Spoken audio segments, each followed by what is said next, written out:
Good evening, everyone. Welcome. Thank you so much for being here tonight. We certainly appreciate your time and your interest in the BRT project. We have 5 routes with major service changes being proposed and many other minor changes, and we'll go through all of those tonight. Just as a reminder, this is not the public meeting itself, so comments made tonight will not be part of the official public record. Tonight's meeting is to make sure that you have the opportunity to better understand what the proposed service changes are, and ask clarifying questions, excuse me.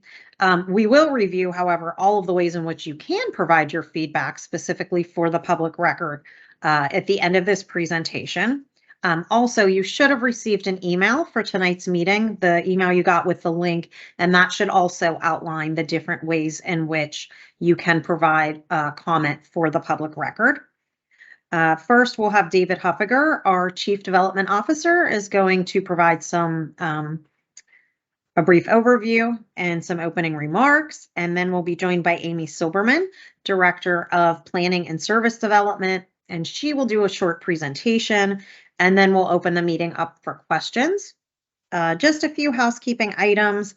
Closed captioning is enabled for this meeting, so if you'd like to use that function, simply hover over the 3 dots, the ellipsis, and you will see, what is it called? Enable closed captions. So you'll just go ahead and turn that it's turned on our end, so you have to select it on your end as well. For participants who wish to use the ASL interpreter service, we have Josh Stressing, who is signing for us right now. We've already spotlighted his screen, so it should remain larger for those of you that wish to use that service. We are going to ask that your microphones, if you can keep them on mute while we go through the presentation, and just wait until we're taking questions. If you are dialed in by phone, because there are a couple folks dialed in by phone, as a reminder, you will press *6 to mute and then *6 again to unmute. And we can remind you of that later if anyone has trouble. Please hold your questions until the end. Everyone will have a chance to speak. We'll use the raising your hand function, which we'll go over how to do in a moment. And just a reminder that because we have so much to unpack in tonight's meeting with the major and minor service changes, we are asking that you keep your questions tonight focused specifically on the service changes being discussed. If you have other BRT related questions, we will be happy to talk to you about those at another time. You can either reply to the email that I sent out, you can email brt@rideprt.org, or you can call customer service, and we will be happy to set up a meeting with you and get you answers to your questions. So now let me introduce our Chief Development Officer, David Huffiger. Thank you, Missy. Good evening, everyone, and welcome to this information session. I really thank you for your participation and interest in the Bus Rapid Transit project, and I encourage you to get whatever information you need from this session.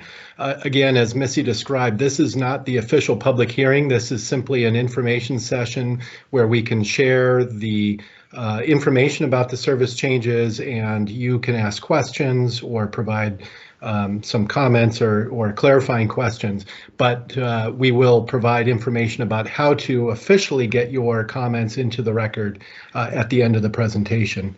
I would also like to thank and recognize several PRT board members who are in attendance this evening. I know we have board member Lori Mizgorski, Michelle Ziemianik, Ali Doyle, and John Tague in attendance, and I apologize if I've missed any others, but I did want to thank them for their participation this evening. And I know we also have several senior team members from PRT in attendance as well, so I thank them. With that, let me stop talking. I will turn it over to Amy Silberman for an overview of the service changes, and then we look forward to answering any questions you might have. Thank you. All right. Thank you, David. Hi, everyone. Good evening. Thanks for giving us your time tonight to hear more about these service changes. As David and Missy noted, tonight's meeting is about the service as it relates to this bus rapid transit project. If you are not familiar with our downtown Uptown Oakland bus rapid transit project, we have a great website, www.rideprt.org/BRT. I'm sure one of our team members can drop that in the chat as well. And when you go to that page, there's a link for documents. On the documents page, there is a video from last year of the project overview and sort of the overall design and improvements that we are planning in this corridor. So I just want to encourage anyone to go watch that if you aren't familiar with the infrastructure project that we are constructing along this corridor, because we won't really be going into those details tonight. So tonight is going to be about service. And so I wanted to start with an overview of what we have done with this project as it relates to service, because it has been a few years since we've really talked about the service in detail with the community. So starting back in 2017, we proposed an original service plan for this bus rapid transit project. It had 3 routes that were proposed to be a part of the BRT. And then we moved from that into starting to select station locations. And then in the fall of 2017, we started to hear concerns, particularly from the Mon Valley, about direct connections to downtown as a result of some of the service changes we were proposing, because only 3 routes would be part of the entire corridor going all the way to downtown from an original set of 8 routes that I'll talk about here tonight. So what we did in 2018 is we came back out to the community and revisited that service plan, and that resulted in a new service plan, which now includes 5 routes. So there will be 5 routes that are part of this BRT. They are the 61A, the 61B, the 61C, the 71B, and the P3 routes. So those 5 routes are going to be a part of this major infrastructure project and will continue to generally operate where they do today, with a few very, very minor changes to them. Other routes will have changes as a result of this BRT. So following that 2018 service community work, we continued with our engineering groups and working through the designs of this project and getting closer towards construction throughout the pandemic, the initial parts of the pandemic. And then we came back to the public in January of 2021 with our sort of final design for the project. That's the video you can find on our website if you'd like to review that. And then this past summer, we came out with some updates to the scope of the project, which most notably, from a community perspective, include the removal of the stations along what we were calling the branches of 2 of the service areas. We had one branch that was following 5th Avenue and Highland Avenues up into Highland Park, and another branch that was following Forbes Avenue and Murray Avenue through Squirrel Hill and Greenfield. The station work and curb work and sidewalk changes along those 2 branches has been moved to a future project phase. There are some other changes to the project scope as well, but it's mostly about shifting other elements to adjacent projects that are happening at similar timelines. So what are these proposed service changes? I'll jump right in so that we have plenty of time for Q&A tonight. So we are looking at proposing to make these service changes in advance of this project being completely constructed. That's somewhat unique, and there are a few reasons why we're doing that. One major reason we're doing that is because these routes operate relatively frequently, and they will be moving through these construction zones throughout the construction. There are many routes that move through this area. So we don't want all of these buses to be stuck in the construction to the greatest extent possible.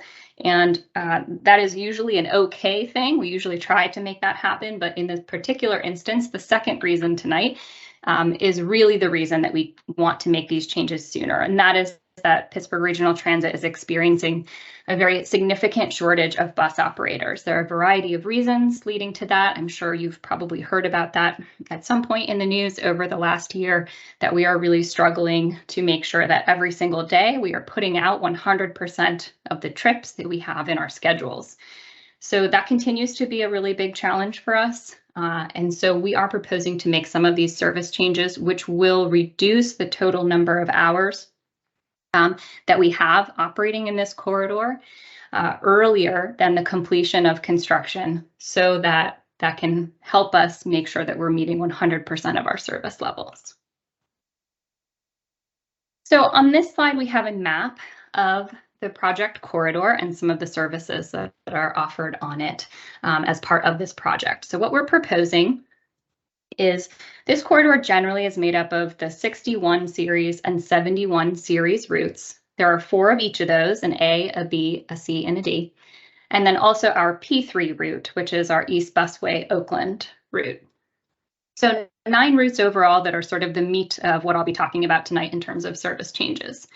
I already mentioned that 5 of these routes are going to become BRT routes, so they will continue to operate through the entirety of this corridor, all the way from downtown Pittsburgh, through Uptown, through Oakland, and then moving all the way out east, where they do today, to their current termini.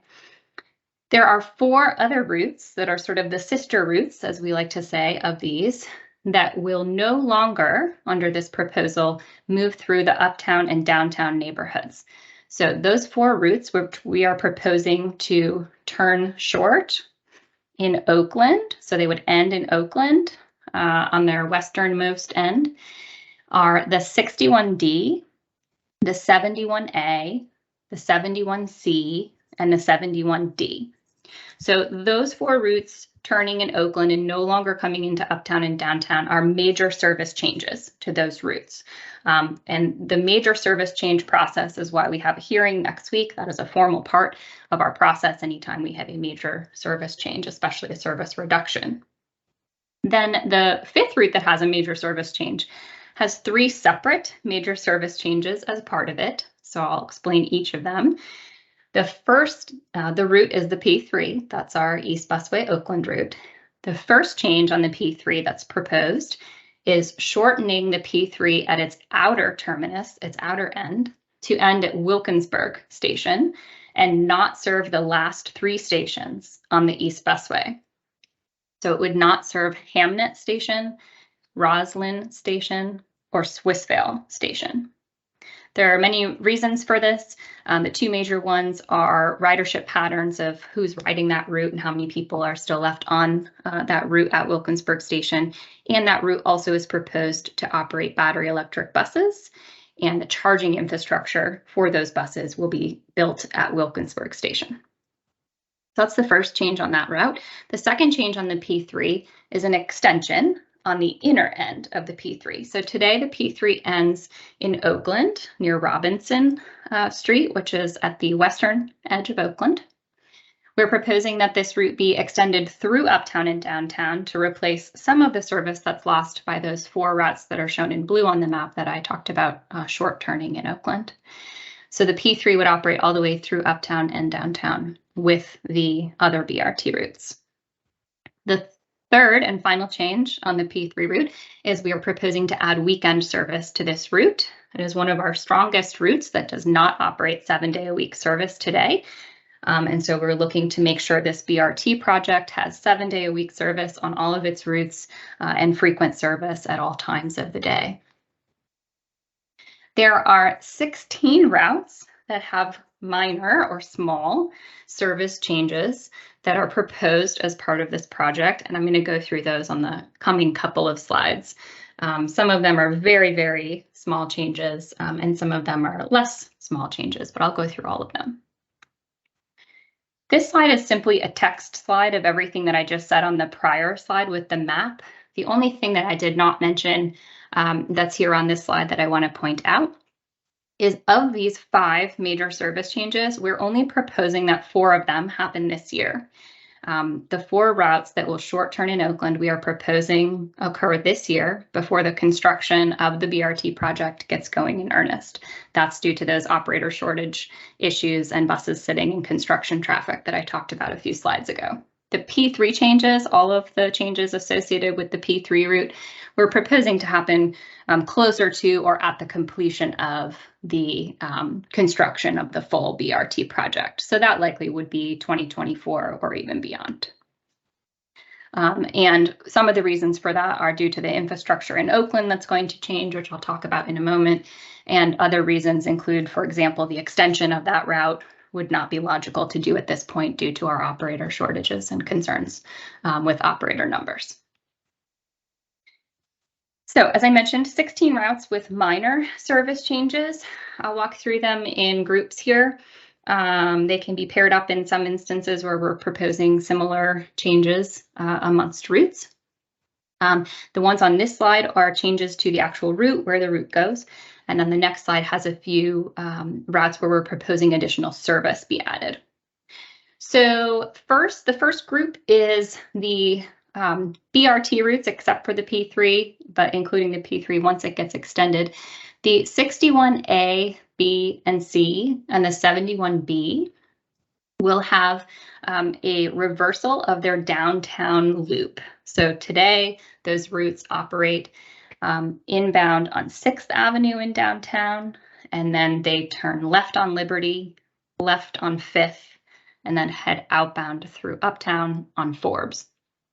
That will be reversing with the BRT project. So these routes will come through Uptown, inbound on 5th, we'll turn right on Liberty, right again on 6th, and then we'll head outbound on Forbes like they do today. The 71B will remain on Forbes Avenue because in Oakland, our contraflow or backwards running bus lane will no longer be present. It will be built out into a two-way bicycle facility as part of this project, and Forbes Avenue will be getting a bus lane.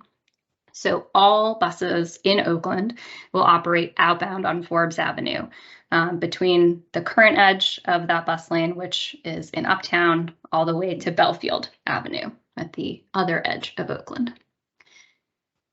So that's that first group there. Our next group is Route 54 and 75. These two routes today use that contraflow bus lane in Oakland, so we are proposing to instead route these two routes as they come up from the south side. They come over the Birmingham Bridge. They will, instead of turning right onto 5th, they will turn right onto Forbes. They will stay on Forbes until Belfield Avenue. After Belfield Avenue, they will resume their normal today outbound routing. Route 81 and 83 already operate on Forbes Avenue in Oakland. However, we do have a proposal here to shift where those two routes turn left back towards the Hill District. So today they turn left on Belfield Avenue. We are proposing that they turn left 3 blocks further west, which is on Oakland Avenue. This will allow those routes to move straight up through Oakland much more quickly. And based on ridership patterns, there aren't a lot of people on those routes who are getting on the route sort of closer to the Carnegie Mellon University side of Oakland.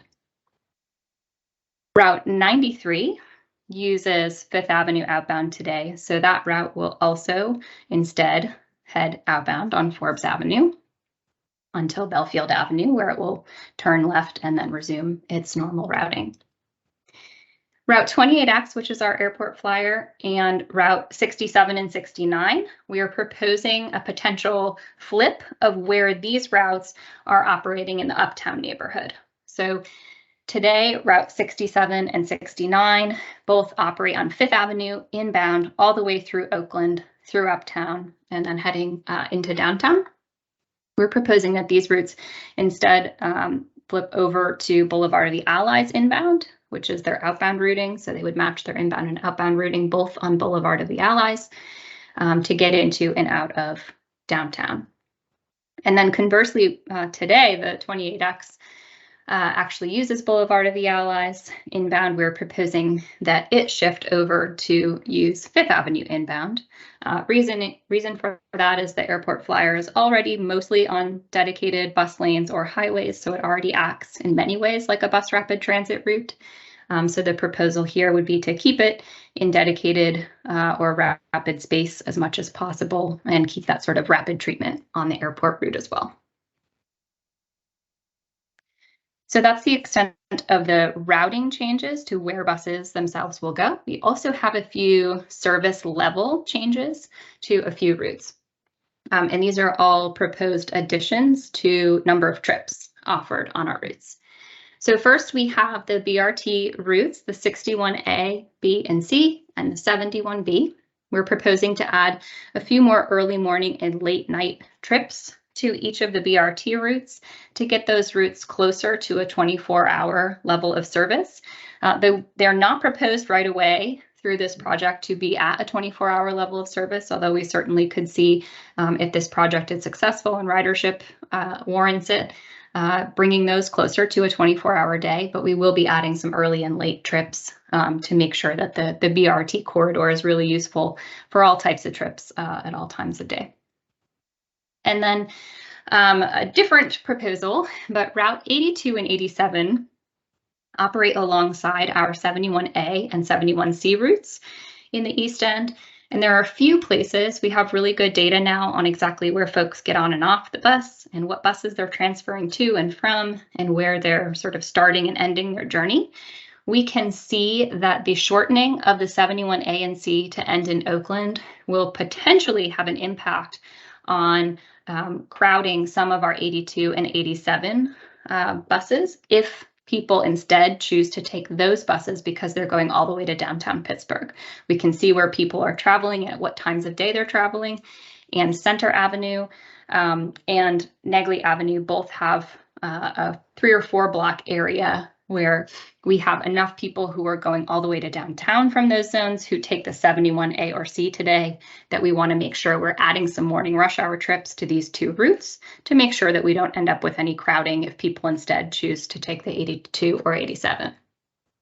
I will remind everyone that for anyone on any of those 4 routes that we will be short turning, anyone is still welcome to take those routes. The only difference if you were going all the way to downtown Pittsburgh is you would need to get off at any of the BRT stations in Oakland or any of the bus stops today in Oakland if the project isn't constructed yet, and transfer onto one of the BRT routes. So depending on how you pay, there's no transfer cost if you're using a fare product. If you're using cash, you do have to pay an additional fare. So we do want to make sure we're being cognizant of how people are paying and what choices they make based on that. So we're trying to account for that with those additional trips proposed on the 82 and 87 so that folks have a direct 1-seat ride to downtown at all times of day that they may need it. And then the last 2 routes are a sort of separate issue altogether as well. So one of the things we're required to do as part of our analysis and making major service changes is looking at how we are impacting low income and minority race communities with our service changes. So these 4 routes that we will be short turning in Oakland are predominantly lower income routes. That is, I'm sure, mostly due to a lot of student population that's along these corridors who, of course, generally have 0 income. So what we can do when we look at some of these analyses is take a system level look at that and make sure that we're balancing changes in some areas with changes in other areas to make sure we're being cognizant of this at the system level. So we have 2 routes that we had major service reductions on back in the pandemic, and that's Route 58, which is the Greenfield bus, and Route P7, the McKeesport Flyer. These 2 routes are also designated as low income routes, and they had major service reductions, and they warrant additional trips being placed back on them. So because we will be saving operating hours by short turning those 4 routes in Oakland, we're proposing to add some additional trips where it's needed on these 2 routes to make sure we're sort of looking at that impact to our different types of communities overall. So that's the entirety of the proposed service changes. Let me talk through sort of where we're going from here and what the timelines are. So right now we are in a formal public comment period for these changes. So there are many ways that folks can give us their public comment. Tonight is not one of them. You're certainly welcome to say or ask whatever you'd like tonight, but if you'd like your comments to be formally considered as part of this engagement and want to make sure that we consider all of the things that you have to say, there is an option on our website to give your input. You can call us on the phone. There's a phone number where you can leave a voicemail with your input. You can write us a good old-fashioned letter in the mail, or you can attend one of our hearings next week. So I'll go over the details for those on the following slide. Following the conclusion of the public comment period, we will and are already compiling all of the feedback we've been receiving, and we will be presenting to our board in February a summary of everything that we heard and a summary of our final proposed major service changes for the 2023 changes as this project gets going under construction. Following that, this summer or fall, the downtown loop will be getting going under construction in earnest. We will be finalizing the details of these proposed service changes. So after we land on our sort of high level concepts, they have to move through our scheduling teams and of course through our operational divisions to make sure we're ready to implement those service changes at a future service change date. And then we will be proposing to implement those 4 major service changes in 2023. So that's the 61D, the 71A, C, and D. And then we are not proposing to do the P3 yet. We're proposing to do the P3 major service changes in 2024 or later. Additionally, this year, we'd propose to make a couple of the minor service changes I mentioned, and that is the minor service changes on Route 58, 82, 87, and P7. All of the other minor changes I mentioned tonight are mostly about Oakland routing. We would not propose to make those changes until the project's construction is at or near completion, because a lot of those depend on that bus lane in Oakland on 5th Avenue going away and the new bus lane moving over to Forbes Avenue in Oakland. So we'll push out more detailed timelines of those proposed service changes as we move closer to 2024 and to the construction of that portion of the project. Then in 2024 would begin the second phase of construction for this project, which is the Uptown and Oakland components of the BRT. And then following the completion of that construction or close to it, with the contraflow bus lane getting closed and being built out, we would propose to make the major service changes to the P3 route and the other minor service changes in Oakland. So more detail on the public hearing and providing us your formal comment. So the public hearing is next Wednesday. There are 3 different time sessions that you can participate. And of course, if you can't make it next Wednesday, you can also call, write, or go on our website to provide us your comments that way. The public hearing sessions, there will be 2 during the day and 1 in the evening. The 2 during the day will be both in person, and in person is at our boardroom, which is at 345 6th Avenue in downtown Pittsburgh.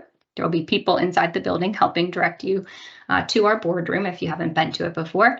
And it will also be online. So you can also sign up for any of the 3 sessions when you go to our website or call customer service. They'll ask you which session you'd like to sign up for. You can sign up for one of the sessions and then let us know if you would like to attend online or in person. The session times are 10 a.m. to noon, 2 p.m. to 4 p.m., and then 6 p.m. to 8 p.m., the evening session will be online only. We will not be in the boardroom for that one. So you can go to www.rideprt.org/BRT, or you can call customer service at 412-442-2000. And either of those ways will get you to the right place to sign up to engage with us in one of those ways, or to provide more detail on how to send us a letter or leave us a voicemail or fill out our survey online to give us your comments. So with that, I am going to hand it back to Missy, who's going to guide us through our Q&A this evening. Hey, thanks, Amy. Just a reminder, you can use the kind of raise your hand function to let us know that you have a question or a comment, and you do that by finding your meeting controls. You'll probably have like a little toolbar either across the top of your screen, across the bottom. It might be on the side depending on your device. But what you're looking for is something that says reactions. It's a little smiley face and a hand. If you kind of hover over that, you'll see the option to raise your hand. And then when you're done speaking, you will just select it again so that it puts your hand back down. You can also press Control Shift and the letter K and that will also do the same thing. It will be raise your hand function. I think that's it. Oh, reminder for folks on the phone, if you would like to make a comment, we'll ask that you hit *6 to unmute yourself and then *6 to remute yourself. So it looks like we have some hands up already. Tosh Chambers, would you like to go ahead and unmute yourself? Absolutely. And thank you for the presentation. Very clear communication of this information. Thanks for tonight. My question is around, these changes when they go into effect later this year. It seems there'll be much more traffic outbound on Forbes, and perhaps the contraflow lane will kind of be unused during this time. So I'm asking if there's any plans or willingness to make plans to do maybe temporary or tactical improvements to those lanes that you will eventually make permanent. But I'm thinking, will there be any plans to improve stops or stations on Forbes, paint a bus-only lane, or paint maybe a temporary bike lane on 5th? Thank you. Yeah, great questions, Tosh. And the short answer is yes, we will consider all of those things. And unfortunately, we don't have the answers to those yet because we are really focused on that downtown phase of construction first. So the downtown construction components, which really are just from sort of the 6th Avenue and 5th Avenue come together in downtown over to Liberty, will take about 12 months. So we'll have that much time before we even really get going on the Uptown and Oakland components. So as the downtown construction components get moving and get finalized, we'll then start making a plan for phasing in all of the work for the Uptown and Oakland components and figuring out what service changes need to be made when, what amenity changes and temporary amenity changes need to be made when. But we'll make sure that the team is made aware of all these suggestions that you have. I think they're important ones for us to keep in mind and consider as we start to get clarification on that timeline.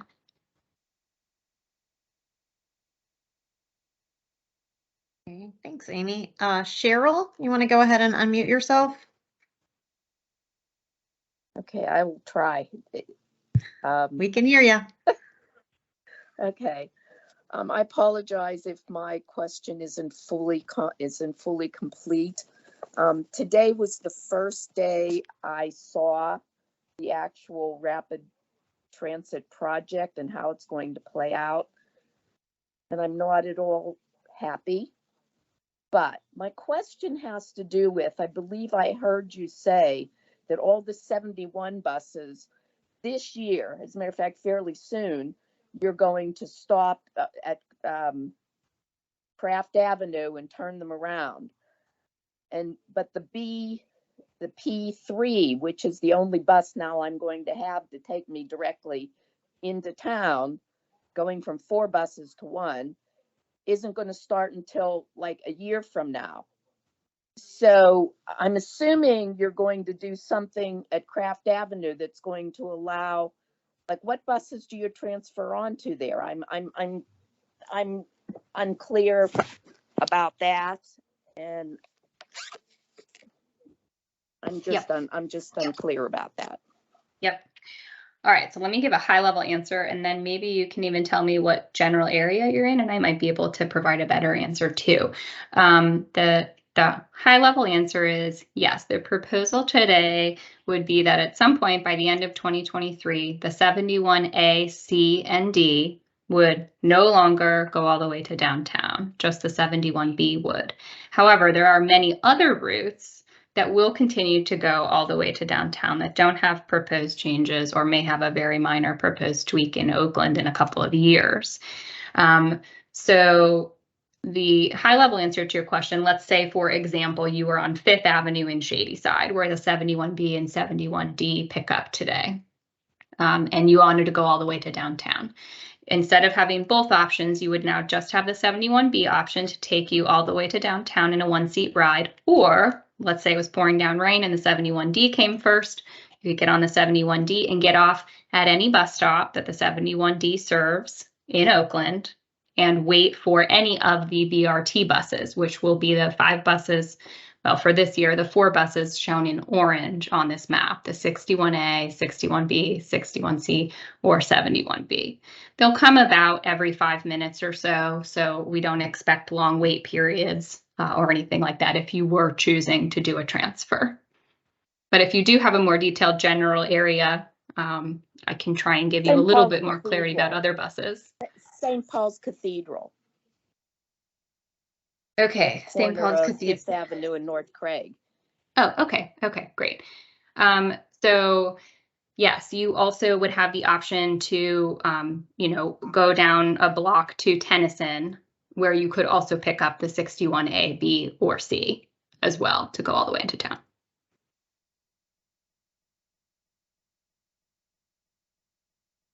So yes, there will be fewer options if you're going all the way to town, yes. So basically, though, at that corner, we're losing basically all our buses.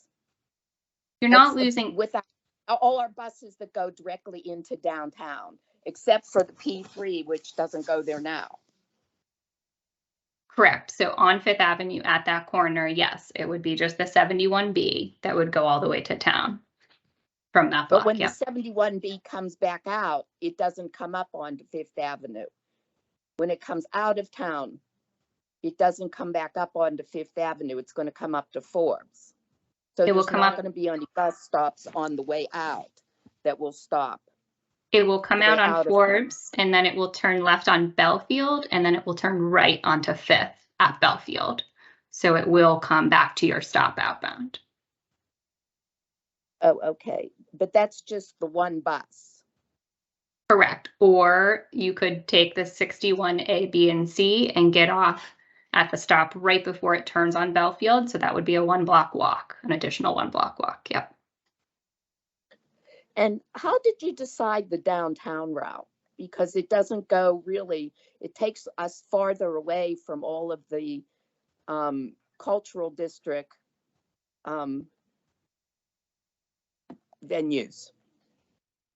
Yeah, absolutely. That was done through a few years of engagement. And it had a lot to do with how the other buses are moving in downtown, how turning movements operate in downtown, and where stations could be placed. So it's sort of a long, complicated answer. But in terms of your concerns about cultural district access, there will be 2 stations at the sort of corners of Liberty Avenue. There will be one at that little triangle park at Liberty and 5th. And then there'll be another station at where 6th and Wood and Liberty come together. And then we will be doing intersection upgrades to both of those intersections to make them safer for pedestrians, because we heard, pretty loud and clear from the community that crossing Liberty Avenue at those 2 locations could be a burden. Okay. Okay, Apologize. Cheryl, are you good? Happy. No, well, I guess I have to be good, but Okay. No. Well, you can, you know what, Cheryl, if you want to send us an email, we can certainly follow up with you after this meeting. Not tonight, but tomorrow. Well, I may come to the public hearing next week. Okay. Yeah, absolutely. But if you have additional questions before then. Right, we want to make sure all your questions get answered so that you can give your comments. Yeah, because I've followed this project and I've always found it really mushy as far as what exactly was going to happen. And like I said, today was the first day I ever saw this clearly in a pamphlet that I pulled off a bus. So, maybe you've had it other places. I haven't seen it. So thank you for your help. Thanks, Cheryl. Tim Parenti, if you want to go ahead and unmute yourself, Tim. Yes, thanks. So first I had just a clarifying question, and then I had 2 questions as they pertain to service levels. Just to clarify, right now there are currently the 8 core routes running through this uptown, downtown. It's a slightly different loop in downtown, but right now there's 8 core routes. The proposal is that that will be 4 later this year with the short turning, and then 5 at the completion of this phase of the project with the extension of the P3. Is that correct? That is correct. Okay, so earlier you mentioned that when we're in that middle phase with 4 core routes in that uptown downtown corridor, headways would be about 5 minutes. I'm assuming that's peak. Could you sort of explain what the existing state of, I'm not going to ask for like a table of numbers, but what the existing state is for scheduled runs of the 8 core routes, what that's going to look like when it's down to 4, and what that's going to look like down to 5. I'm a little less concerned about the day parts, but I'm a little more concerned about the headways and how long people will be waiting and if that's likely to change. Yep, great questions. So in general, the schedules of those sort of 8 core routes are not proposed to change significantly with this project.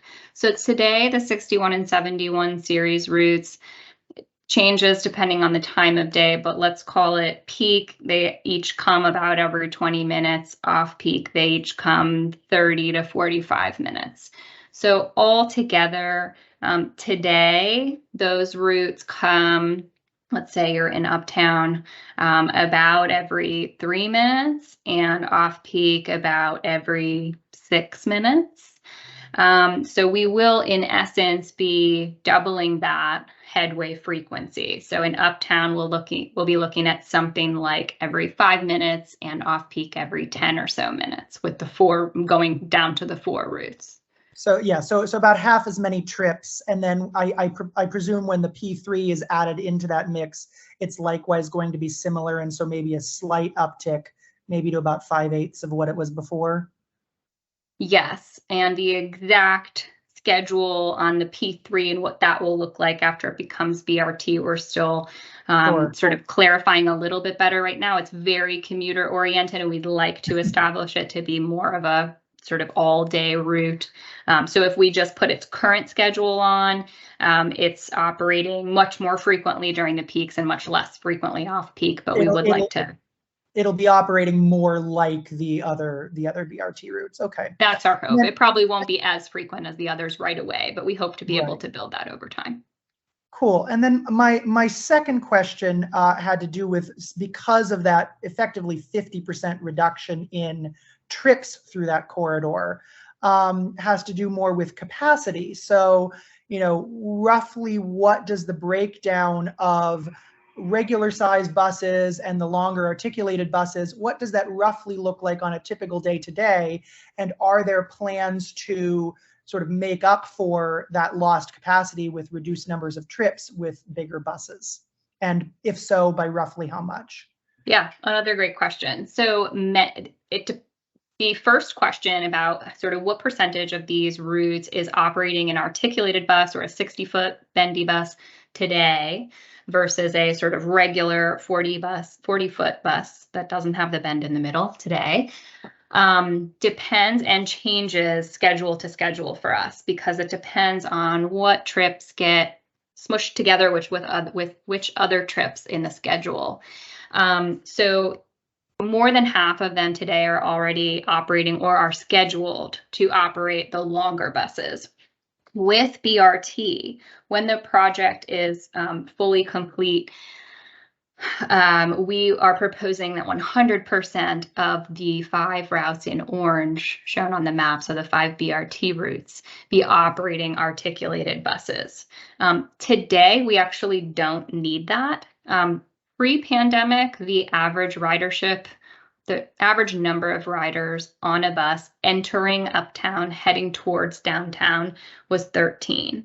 Today, it's less than half that. Our ridership situation has changed pretty dramatically over the last 3 years, a little bit less so in Oakland than in some of our other communities, but certainly that sort of downtown oriented rider has very significantly dropped off. So those buses on average are carrying well less than 13 people on average, and a 40-foot bus can fit 40 people easily.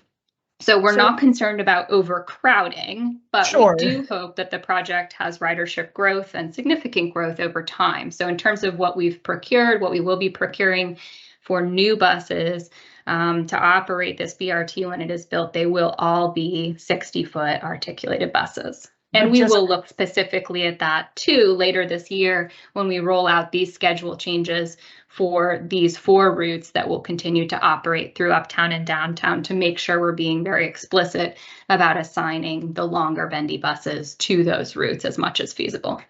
That makes sense, because with the reduction of trips, it does sound like it's not going to be 100% articulated right away in this first phase when we're down to 4 routes.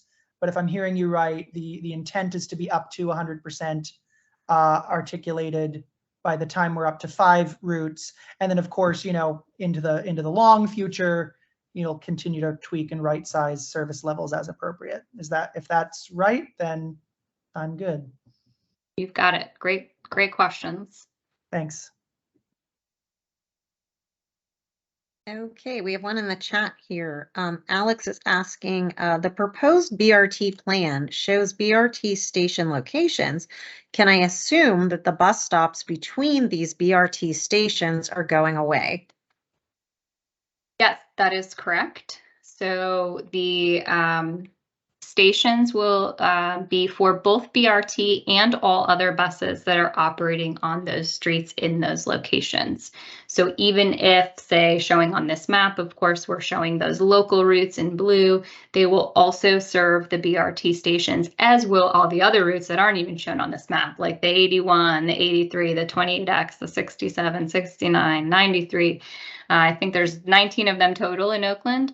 Any of those routes that are operating on 5th or Forbes Avenue will serve the BRT stations if they're operating on that portion of the street. So all routes will serve BRT stations where they are. And there will not be stops in between on 5th and Forbes Avenues. Great question. Okay, Fred Merkner. Hi, Fred. Hi, Missy. Hi, Amy. Can you hear me? Yes, we can. Hi, Fred. Very good. I have 2 questions for you. The first one is on a previous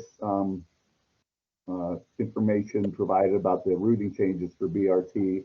There was the idea that 54 would return to South Craig Street, which would be an enhancement for CMU riders. Currently, the bus is at 5th and Craig, and it's a considerable walk, especially in inclement weather, from that location to the center of the CMU campus.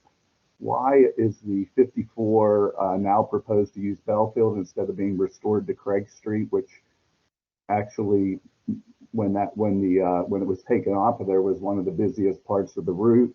And also, if you would consider putting the 54 back on South Craig Street, would you consider doing the 93 as well to provide better service between Carnegie Mellon and Lawrenceville? And then I have another question after you answer that one. That is a great question, and I'm not sure I'm going to have the complete answer tonight. So if anyone on our team recalls this better, because it's been a while since I have talked about the infrastructure on Craig Street for this project, I believe we hit a design snag in trying to make sure that we could design infrastructure to make those turns easily and not get our buses blocked. But unless anyone else jumps in to interrupt me, I'm going to say let's make sure we get back to Fred on an answer to that question, confirming if that's the case. But that is what my memory serves. It's just been a few years since we made that tweak, and I'm not recalling that's exactly the reason why. I think it was Forbes at Craig Avenue, or at Craig Street, the curb lines there. But we'll get back to you on that. Okay, thank you. And the second question is regarding service at night and on weekends. Let me just give you an example. Let's say that you have a downtown restaurant worker that uses 71A to get to Highland Park. They could work 7 days a week, maybe up till 11, 12 o'clock at night. And the 87, which we're proposing to enhance at rush hour, but not at any other time of the day, like on a Sunday, only runs until 7 o'clock. So that person would be forced to take the BRT up to Oakland and then transfer somewhere beyond Craig Street to 71A, where currently they may be using 71A directly from downtown and going straight home. The transfer in Oakland, depending on how they meet up with the BRT, potentially adds a 30-minute additional travel time for that person when the headway on 71A at night is only every half hour. So with that in mind, given the hardship that creates and the waste of a rider's time, would you consider enhancing the 82 schedule and the 87 schedule and maybe other routes that would take care of this issue as well on Sundays, on Saturdays, and in the evenings? Yeah, great question. So what we did when we came up with the AM rush hour trip addition proposals on those 280 series routes is we looked at all activity coming in and out of downtown on these 4 routes that we will be short turning in Oakland. And we looked at any pocket of activity that had more than 10 average daily riders from one zone, if you will, these sort of like 5 or 6 block clumps of corridor. So we only had a few zones where we had more than 10 riders. The biggest zone was Center Avenue, and it was very clearly only at AM peak. And the second biggest zone was Negley Avenue, and it was also very clearly AM peak. We do have more analysis if you're just, or anyone is interested in looking a little bit more at what we found there. We do have a lot of detail in our Title VI report, which is on the BRT website for this project where we looked at all these zones. So we don't have a lot of people who might be making those movements. Now, that's just today. And so I think the simplest thing that we can say we will make sure we do as we move closer to these service changes is taking a look at those connections, especially late, especially early, and especially on the weekends at all times of day, to make sure we aren't creating giant gaps for somebody who does need to transfer.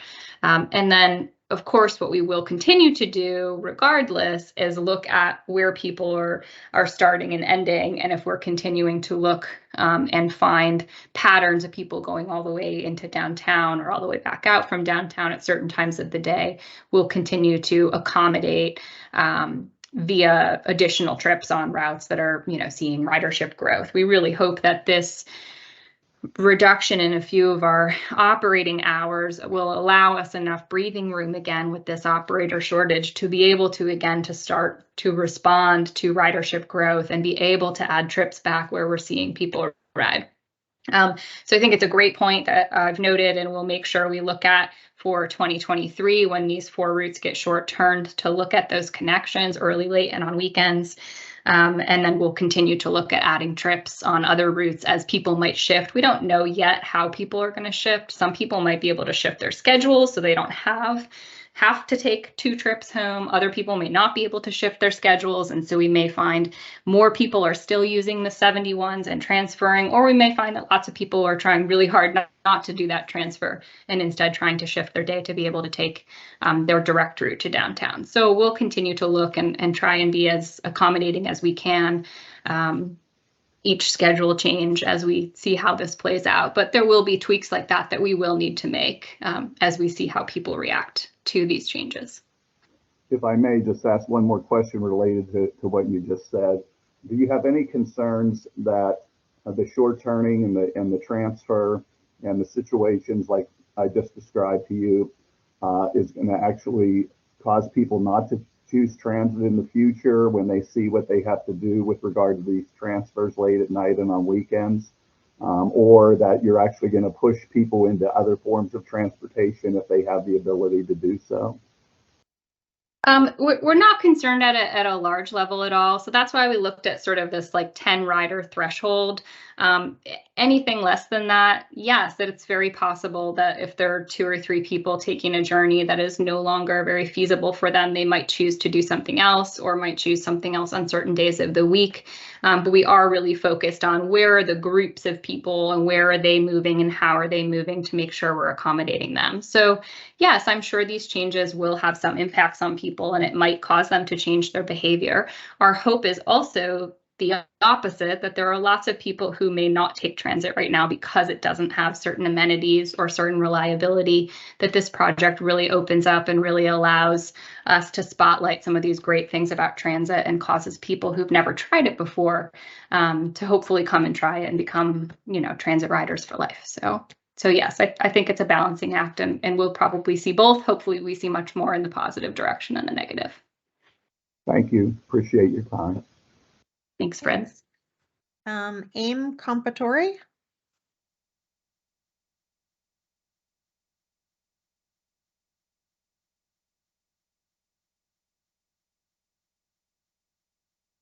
They might be muted if they're talking. Might be muted.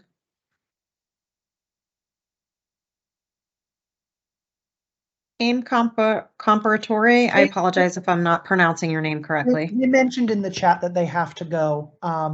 Their comment was about Northsiders using the 15, 16, and 17 to access the 61 and 71 lines. Let's see. Okay, I see it. Did you consider the Northsiders who utilize 15, 16, and 17 to access the 61 and 71 lines? Yeah, so there's another project that's happening concurrently with this project. And just so everyone knows, this meeting is being recorded, so we can make sure that these answers, you know, can be viewed by everyone afterward too. So we have a separate project that is happening adjacently to this one called Next Transit Downtown, which will be looking at the bus routes in downtown and how they respond to this project, because this reversal of the loop in downtown impacts, I think, 44 of our 86 bus routes in downtown. And for those who've spent any time in our downtown, it is small and it is a complicated little street network. And so once you change something, it sort of creates a cascading impact whereby you need to change everything else as well. So we are using this opportunity to rethink how the buses in downtown connect, both with each other and their own routings, and pairing them up appropriately and trying to make simple turns, easy connections, easy transfers, and good passenger amenities. So stay tuned. We will be coming out to the public with a next phase of that project here in the coming couple of months. Certainly by or before spring, to start looking at some of those proposals for downtown transit routes. But yes, we are not as part of this discussion tonight, but we are separately starting to think about how all other routes connect into this BRT system. Amy, I just wanted to kind of pause really quickly and mention we are at our 7 o'clock stopping time, but there are quite a few questions in the chat and several folks with their hands raised.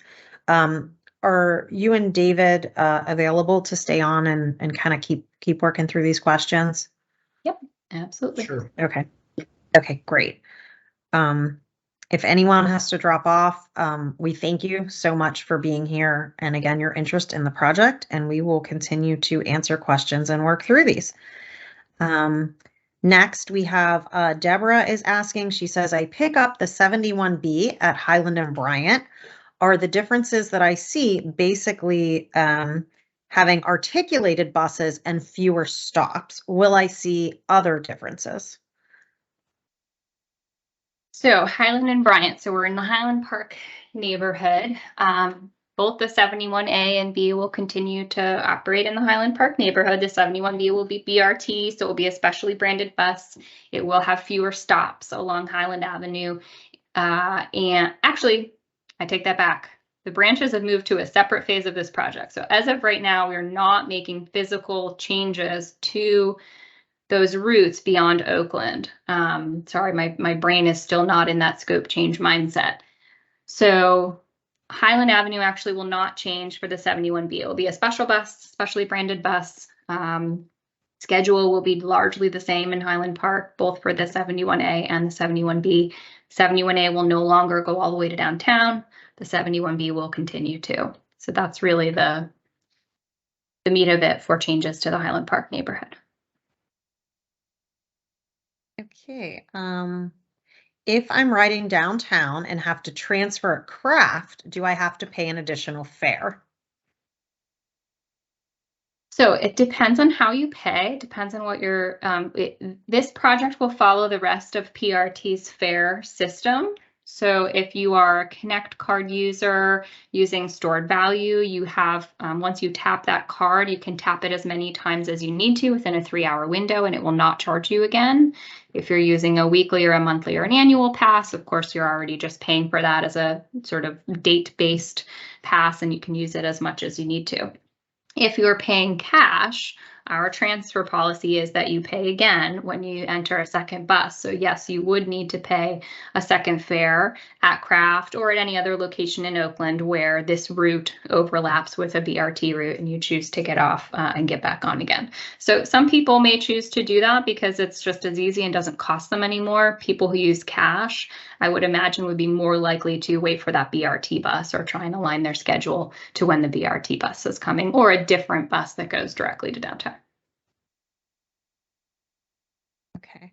At which quarterly service change are the first round of service changes, short turning of the 61Ds and 71 C and D, excuse me, expected to take effect? March, June, or September? Great question. So first of all, our service change schedule has actually changed. We used to change our schedules 4 times a year. We've recently entered a new contract with our union, and we now have 3 service changes a year starting this year. So our service changes will now be every February, June, and October. So these changes could happen as early as as early as June, and potentially also in October. David, I don't know if you have any additional clarity on that yet. We're still really trying to pinpoint the exact schedule on this BRT construction phase right now. Yeah, you're correct, Amy. The earliest possibly that these changes would go into effect would be June, but I'm almost certain that it will be October.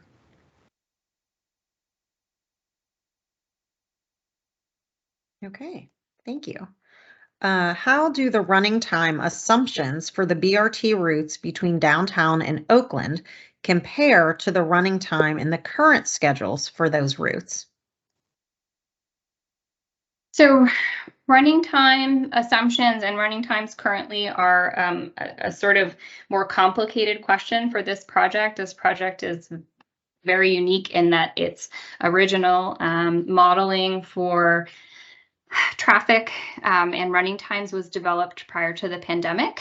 So we've had a lot of changes to traffic and to bus running times since the pandemic. So we're continuing to look at that. We're continuing to look at how our running times have changed in the corridor and what we expect those additional time savings to be once all of these infrastructure changes are finalized. But it's not an exact science, and I don't have a perfect answer for you tonight other than that we're continuing to look at it and continuing to use that traffic model that was originally created and our best assumptions of how this infrastructure overlaid on top of the changes to the traffic that we've seen since the pandemic are going to impact our running times in the corridor.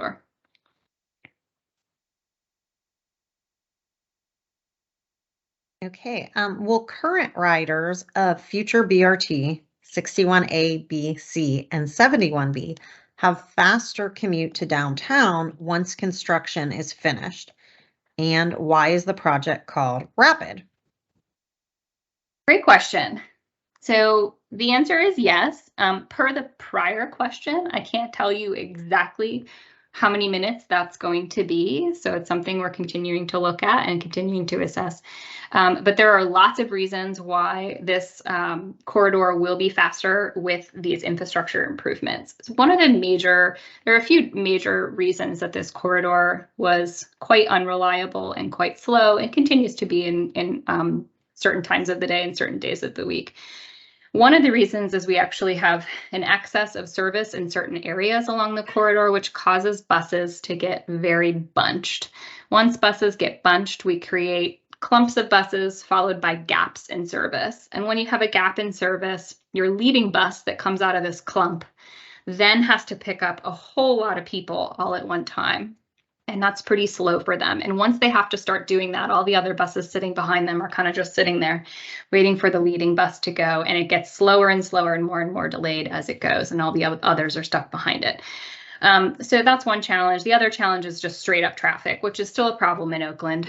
It is less of a problem than it was, but Oakland is less commuter oriented than much of our system, certainly than downtown, both because of the universities and because of the hospitals. We still have a lot of people who are in person and who need to be in person, doing all of the things that they need to do on transit and in their cars. So another reason is that we will be having bus-only lanes in both directions. So today we have one in one direction, and even the one that we have in one direction is not timed to the signals in Oakland. The signals in Oakland are timed for the cars moving the other direction.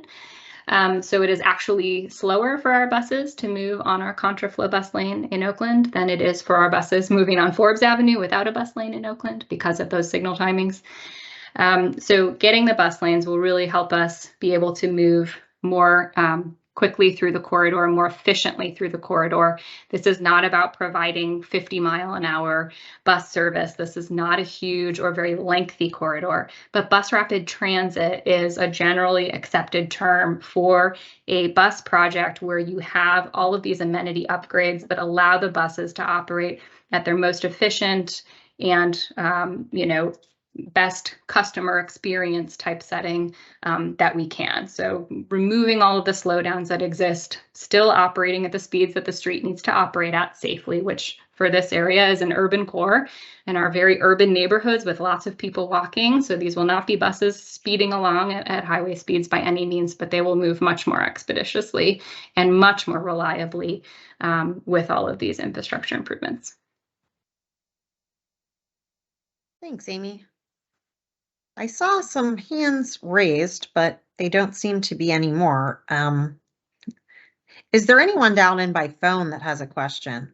If so, you can just press *6 to unmute yourself, and you can just go ahead and speak freely.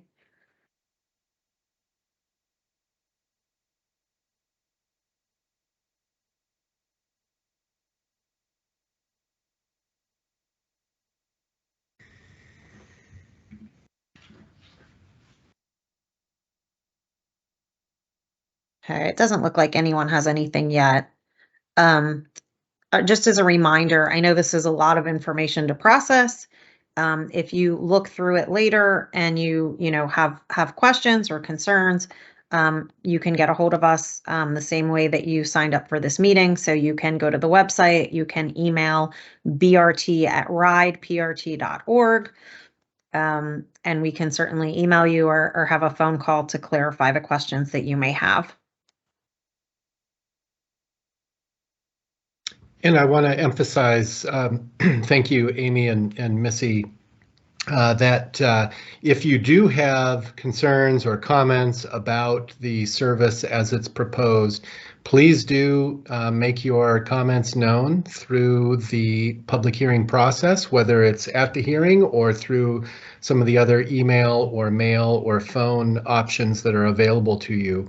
If these changes are going to require us to rethink things, we do have time to make some of those considerations. So this is a time for people to provide their input so that we can accept that input and put that into our deliberations as we finalize the proposals as determined. So I really do thank you for your input on this, and please do, whether it's criticism or compliments, please do come to the public hearings and submit all your comments.